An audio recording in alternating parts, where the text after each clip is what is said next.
ये कहानी जेक के बारे में है जो कि पेंडोरा प्लेनेट का रहने वाला है। ये अपनी फैमिली के साथ बहुत खुश होता है जिसमें इसकी वाइफ और बच्चे हैं। ये बताता है कि मेरे अपने बच्चों के अलावा मैंने 2 बच्चे भी अडॉप्ट किए हुए हैं, जिनमें एक मेरी ही पुरानी साथी की बेटी है जो उसको पैदा करने के बाद मारी गई, और एक और बच्चा है जो कि इंसानों का ही है, क्योंकि आज से कुछ सालों पहले इंसान इस प्लेनेट पर रहने के लिए आए थे जहाँ पे मैं अभी रह रहा हूँ। लेकिन जब वो वापस जमीन की तरफ चले गए तो ये बच्चा इधर ही रह गया। तब से ये मेरे साथ ही रहता है। ये सब बच्चे आपस में बहुत खेलते और एक दूसरे का काफी ख्याल भी रखते हैं। जेक अपने सब बच्चों को सब सिखाता है, जैसे कि तीर चलाना, मछली पकड़ना और भी बहुत कुछ। ये सब बड़े छोटे खुश तो होते हैं, लेकिन एक रात जेक और उसकी वाइफ आसमान में चमकता हुआ एक सफेद तारा देखते हैं। तो जैसे ही करीब आता है तो पता चलता है कि ये तो इंसानों की स्पेसशिप है, तो एक बार फिर से इनकी प्यारी दुनिया में रहने के लिए आ रही है। इंसानों की स्पेसशिप से निकलने वाली आग की वजह से जंगल में आग लग जाती है, जिससे बहुत से जानवर मारे जाते हैं और बहुत नुकसान होता है। इसके अंदर से इंसान निकलते हैं जो बड़े बड़े रोबोट्स के अंदर बैठे हुए थे, और इनकी बहुत बड़ी गाड़ियां भी थी जो रास्ते में आने वाली हर चीज को कुचल रही होती हैं। जबकि जेक और उसकी वाइफ के पास इस तबाही को देख के रोने के अलावा कुछ भी नहीं बचता। पता नहीं इंसान कब इंसान बनेंगे। खैर, अब लैब को दिखाया जाता है जहाँ एक नीले रंग का इंसान जो बिल्कुल जेक और उसकी फैमिली जैसी शक्ल का लग रहा था, वो बेकाबू होकर उठता है और आसपास के लोगों को मारने लगता है। उसको उसके साथी कंट्रोल करते हुए बताते हैं कि आप हमारे कॉलोनल हैं, यानी कर्नल हैं, और आप इंसान ही हैं। हमने आपके मरने के बाद आपको मॉडर्न टेक्नोलॉजी की मदद से ऐसी बॉडी दे दी है जिस वजह से आप इस प्लेनेट में जिंदा रह सकेंगे। आप दिखने में इस प्लेनेट के लोगों जैसे ही लगेंगे, तो आपको फिक्र करने की कोई जरूरत नहीं है। इसी तरह बहुत से इंसानों को ऐसी बॉडी दे दी जाती है जो कि हम इन कर्नल के आसपास खड़े लोगों में देख भी सकते हैं। दूसरी तरफ जेक और उसके साथी इंसानों को रोकने के लिए उनकी ट्रेन को तबाह कर देते हैं, जिसमें उनके हथियार और खाने का सामान जा रहा था। ये लोग खुद उड़ने वाले क्रिएचर्स पर थे और इंसानों के हेलीकॉप्टर्स को भी तबाह करने के बाद उनका सामान लूट लेते हैं। जब कर्नल को इस होने वाले नुकसान का पता चलता है तो वो जेक को मारने का प्लान करता है, क्योंकि जेक ही है जो नावी लोगों का लीडर है। बेसिकली जेक और उस जैसे दिखने वाले लोगों को नावी कहा जाता है। ये सभी वो लोग हैं जो जंगलों में रहते हैं और इन्हीं ने ट्रेन पर अटैक भी किया था। लेकिन कर्नल की सीनियर ऑफिसर उसको बताती है कि हमने जब भी जेक के जंगल में अपने जहाज भेजे तो उनके उड़ने वाले क्रिएचर्स ने हमेशा उनको तबाह किया। अब तुम ही हमारी उम्मीद हो जो कुछ कर सकते हो। तो कर्नल जंगल में अपने कुछ साथियों के साथ पैदल जाता है जहाँ पर जेक के बच्चे खेल रहे थे। वो अपनी तरफ इंसानों को आता देखकर अपने फादर को बताते हैं, लेकिन उसी वक्त इंसान उनको पकड़ लेते हैं। कुछ ही देर में जेक की वाइफ वहाँ पर पहुंचकर एक इंसान के सर से तीर आर पार कर देती है। दोनों में लड़ाई शुरू हो जाती है। जेक की वाइफ अपनी बाकी बच्चों को तो बचा लेती है, लेकिन कर्नल उसके उस बेटे को उठा के अपने साथ ले जाता है जो इंसानी शक्ल वाला बच्चा था, जिसको इन्होंने अडॉप्ट भी किया हुआ था। जेक की वाइफ अपने बच्चे को लेके परेशान ही थी कि जेक कहता है कि हमें इस जंगल को छोड़कर जाना होगा, क्योंकि मैं यहाँ का लीडर हूँ और वो कर्नल मेरे पीछे है। क्योंकि जब पहले इंसान यहाँ आए थे तब मैंने ही कर्नल को मारा था, क्योंकि वो नीले जिस्म या एवाटार में जिंदा होकर दोबारा आया है तो वो मुझे मारना चाहता है। अगर मैं, तुम और हमारी मुकम्मल फैमिली यहाँ से चली गई तो हम अपने कबीले के बाकी लोगों की जान बचा सकेंगे, क्योंकि हमारा पकड़े जाने वाला बच्चा जल्द ही हमारी लोकेशन बता देगा कि हम कहाँ रहते हैं और इंसान यहाँ तक पहुँच जाएंगे। जेक की वाइफ जाना तो नहीं चाहती लेकिन आखिरकार मान जाती है। कि दूसरी तरफ इंसान जेक के बच्चे पर जुल्म कर कर उसके घर का पता पूछ रहे होते हैं, लेकिन वो हिम्मत करता है और कुछ भी नहीं बोलता। तभी कर्नल आकर उनको रोकते हैं और कहते हैं कि ये इंसान है तो इसे हम इंसानों की तरह बात करेंगे। ये उसकी तरफ दोस्ती का हाथ बढ़ाकर बताता है कि मैं तुम्हारा असली फादर हूँ, और आखिरी बार जब मैं दुनिया में आया था तो मैं जानबूझकर तुम्हें यहाँ छोड़ के गया था, क्योंकि मैं साथ तुम्हें लेकर नहीं जाना चाहता था, लेकिन अब मुझे एहसास है और मैं तुम्हें अपने साथ वापस लेकर जाऊंगा। जिस पर वो मासूम बच्चा मान जाता है कि ठीक है, मैं आपको जगह दिखा दूंगा। जबकि दूसरी तरफ जेक और उसकी फैमिली अपने कबीले को छोड़कर अपने उड़ने वाले क्रिएचर्स पर बैठ के यहाँ से बहुत दूर चले जाते हैं कि कम से कम कहीं रहने को नया ठिकाना मिले और वो वहाँ पे रह सके।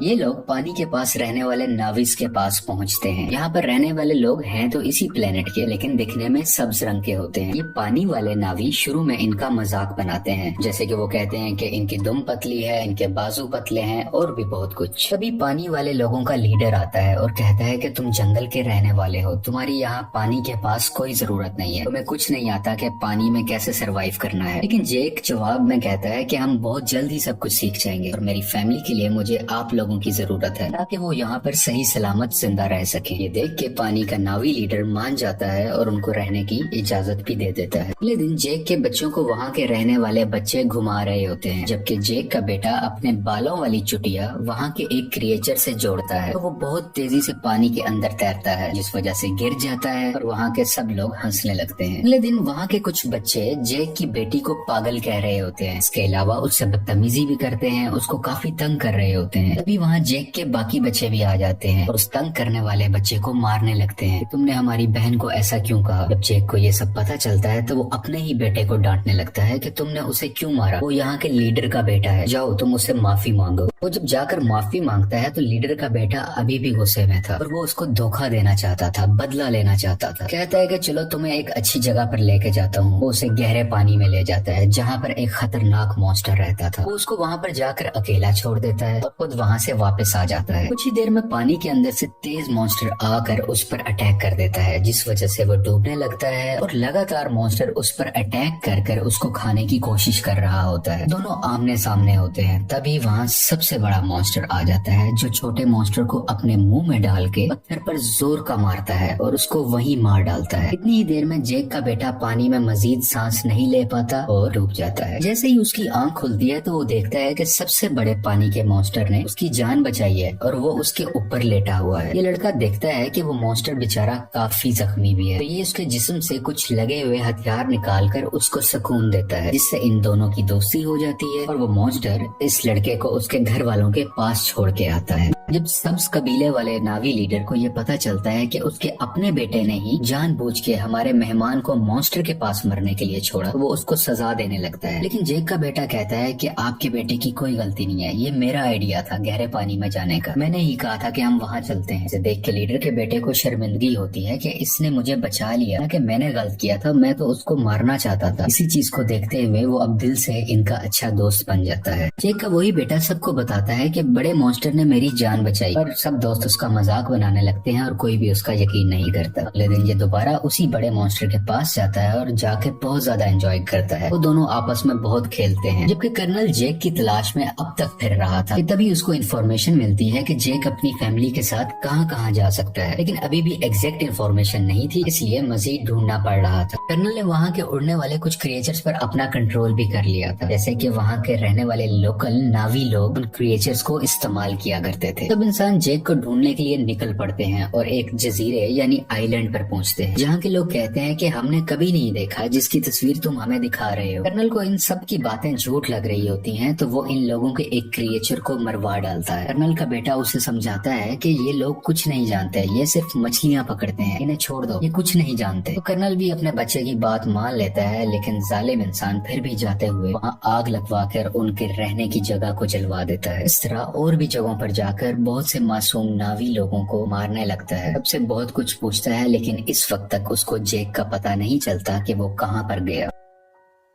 इसी तरह ये सब इंसान पानी वाले एक क्रिएचर को देखते हैं, उस पर भी लोहे की बनी हुई चेन और कुछ छोटे मिसाइल से अटैक करते हैं। इसके अलावा एक ऐसी अल्ट्रासोनिक गन से भी अटैक करते हैं जिससे वो मॉन्स्टर इंसानों पर हमला ही नहीं कर पाता, इंसान इसको बड़े आराम से पकड़ सके। वो बेचारा मॉन्स्टर अपने छोटे बच्चे के साथ तैर रहा होता है, जिसने इंसानों का कभी कुछ नहीं बिगाड़ा था, लेकिन वो दर्द से तड़प रहा था, चीख रहा था और आखिरकार वहीं पर मारा जाता है। उसका छोटा सा बच्चा इर्द गिर्द घूम कर उसको आवाजें दे रहा होता है और इंसान बहुत ही बेशर्मी के साथ खुशी में तालियां बजा रहे थे कि वो अपने मिशन में कामयाब हो गए। ये सब देखकर कर्नल का बेटा काफी तकलीफ में होता है, क्योंकि उसको इन सब जानवरों की फिक्र थी और वो इस होने वाले जुल्म को बिल्कुल बर्दाश्त नहीं कर रहा होता। इंसान उस क्रिएचर को पकड़कर अपने साथ ले जाते हैं, उसके मुंह के अंदर जाकर ड्रिल मशीन से उसके मुंह के ऊपर वाले हिस्से में सुराख करते हैं, जिसके अंदर से एक पीले रंग का लिक्विड निकलता है, जो कि एक ऐसा पानी है कि जो भी पिएगा उसकी उम्र बहुत कम स्पीड से बढ़ेगी, यानी उसको जिंदा रहने के लिए बहुत से साल मिल जाएंगे और वो जल्दी नहीं मरा करेगा। और इस लिक्विड की कीमत भी करोड़ों डॉलर्स में है, इसको ये मार्केट में बेच के बहुत पैसा कमाने वाले हैं। अगले दिन मरने वाले मॉन्स्टर क्रिएचर को सब्ज नावी लोग देख लेते हैं। इसके बाद जेक को बुरा भला कहने लगते हैं कि तुम्हारी वजह से इंसान इधर तक पहुंच गए और अब वो हमारे क्रिएचर्स को मार रहे हैं और बहुत जल्द हमें भी, इसलिए जो भी हुआ सो हुआ। ग्रीन नावी लीडर कहता है कि हम इंसानों से मुकाबला करेंगे, इसकी कुछ देर बाद ही जेक का बेटा सबसे बड़े मॉन्स्टर से एक बार फिर मिलने जाता है और देखता है कि उसके ऊपर एक एंकर जैसी डिवाइस लगी हुई है, जिसकी वजह से उस मॉन्स्टर को उस डिवाइस ने वहीं रोका हुआ था और वो वहां से हिल ही नहीं पा रहा था, क्योंकि इंसान उस लिक्विड को हासिल करने के लिए और भी मॉन्स्टर्स को मारने का इरादा रखते हैं। और इस बार बारी है जेक के बेटे के बड़े मॉन्स्टर की, जो साइज में भी बहुत बड़ा है और उसमें से लिक्विड भी बहुत ज्यादा निकल सकता है। इसलिए इंसान अब इस मॉन्स्टर को मारना चाह रहे हैं। बेटा और बाकी भी उसके पास होते हैं, जबकि इंसान इस तरफ बढ़ रहे होते हैं। कर्नल भी इन बच्चों को वहाँ दूरबीन से देख लेता है। जेक और लीडर को पता चलता है कि उनके बच्चे खतरे में हैं और वो अपने हथियार उठाकर उन्हें बचाने के लिए निकल पड़ते हैं। बहुत मुश्किल से बच्चे बड़े मॉन्स्टर से वो डिवाइस निकाल देते हैं, जिस वजह से मॉन्स्टर वहाँ से आगे तैरकर निकल जाता है और बिल आखिर उसकी जान बच जाती है। लेकिन इंसान फायरिंग करते हुए अभी भी बच्चों का पीछा कर रहे होते हैं। यहाँ पे लीडर की बेटी मरने ही वाली होती है, तो जेक का बेटा उसका हाथ पकड़कर अपनी तरफ करके उसकी जान बचा लेता है। लेकिन थोड़ी ही देर में बच्चों को बड़ा सा जाल डालकर पकड़ लेते हैं और अपनी शिप पर ले आते हैं। कुछ देर तक बच्चों के पेरेंट्स भी यहाँ आ जाते हैं, यानी कि जैक वहीं रुककर देखता है कि उनके बच्चों को शिप के आगे कर्नल ने बांधा हुआ है। कर्नल कहता है कि अगर बच्चों की जान बचाना चाहते हो तो शिप पर तुम सिर्फ अकेले आओगे। तो जेक सबकी बेहतरी के लिए अकेले जाने का फैसला करता है। तभी जेक के बेटे का सबसे बड़ा क्रिएचर दोस्त पानी के नीचे से एकदम से ऊपर आकर इनकी शिप पर चढ़ जाता है और अपने हाथों